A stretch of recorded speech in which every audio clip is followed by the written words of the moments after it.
Dear Pipe Major, this letter comes to you due to the position you hold within the band, which in the end makes you the spokesperson for the band. However, I am writing in response to a question that was posed to me at pub night. It was while you were addressing the new members of the band and you invited me in to introduce me to them. It was then one of the young troopers, I'm sorry I can't remember his name, asked me the question, "Why did you start the band?" My response to him was my typical state police humor. I was drinking at the time. That response engendered laughter. To be honest, that is the response I was looking for. However, after giving the question a lot of thought, I feel it deserves a better answer than was given. The answer to that question is a lot more complex than one would believe. In fact, I would say the band came to be more through evolution rather than being started. It evolved from circumstances that were presented to me, which I embraced rather than shied away from.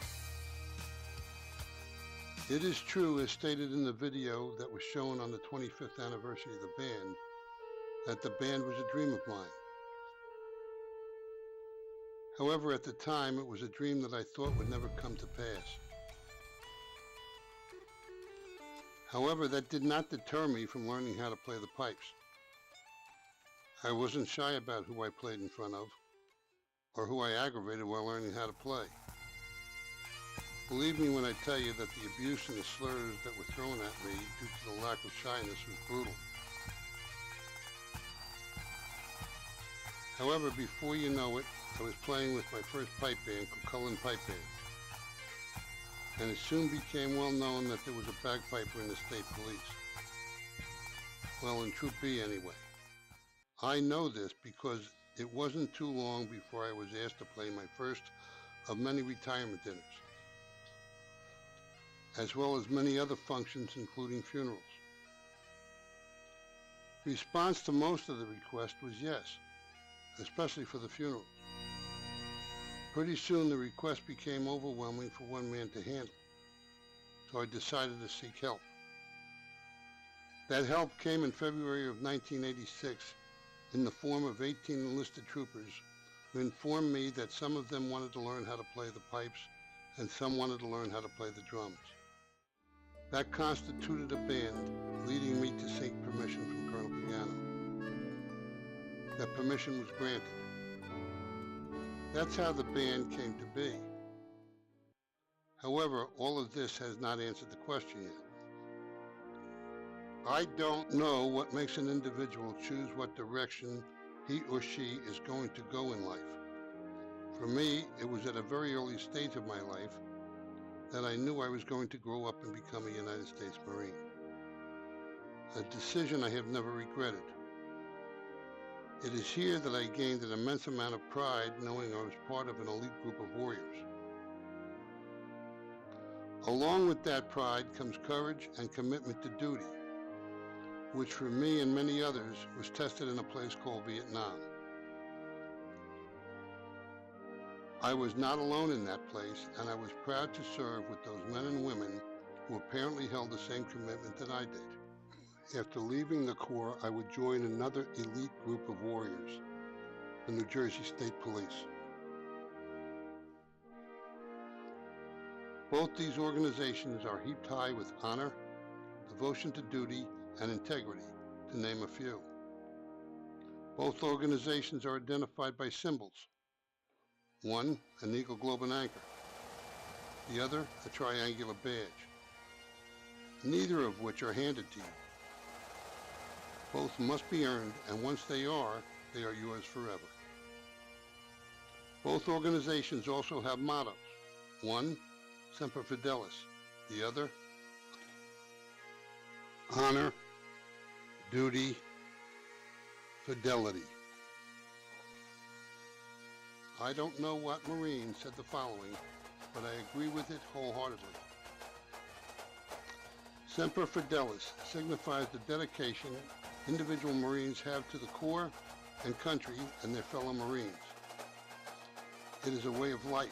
It is not negotiable. It is not relative, but absolute. Marines pride themselves on their mission and their steadfast dedication to accomplish it. I believe the state police motto carries that same sentiment, but instead of the name Marine, it carries the name Trooper. I believe that individuals who join service organizations such as these that carry with them a high risk of danger as well as the possibility of death are individuals that are few. I also believe that these individuals carry these qualities deep within their souls long before they join such organizations. These qualities are brought to the forefront through the training provided by these outfits. Band, by definition, is an organization of musicians who perform together. So I guess you could say that I was the first member. And all those who have joined up until now liked what they saw and heard and found the value in it.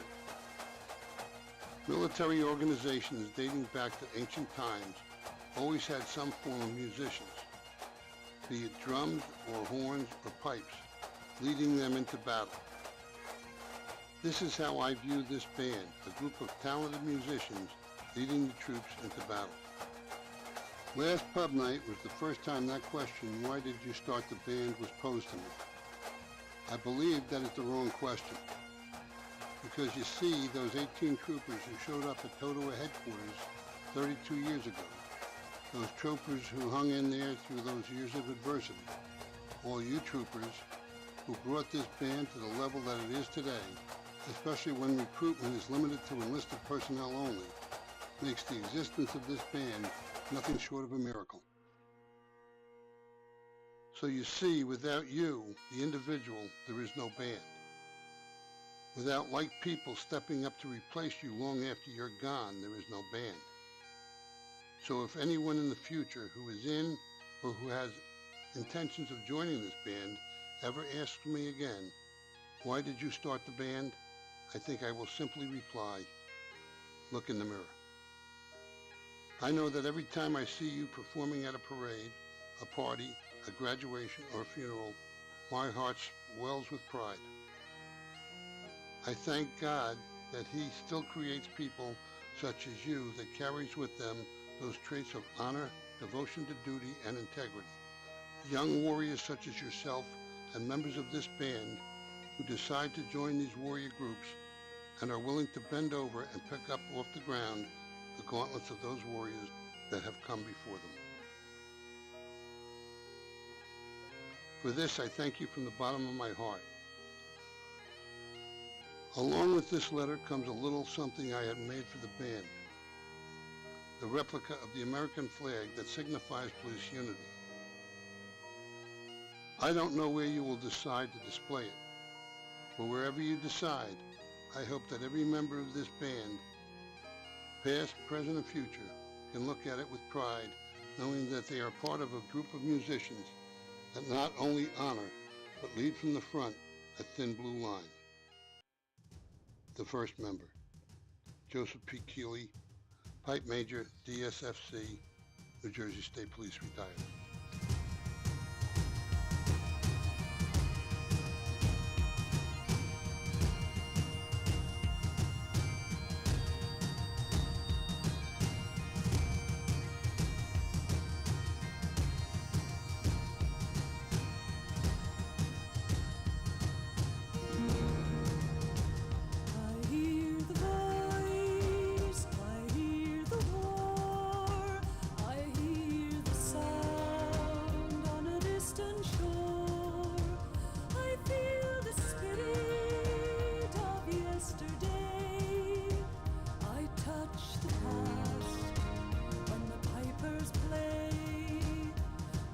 Kept playing for you and me. They kept on saying we'll soon be free, and your soul will never fade away. You live forever when the pipers play.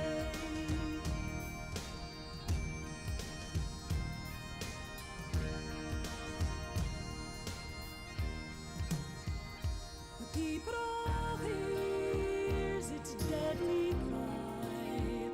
Some will live and some will die, and though they rest so far away, I feel their presence when the pipers play. The pipes kept playing for you and me.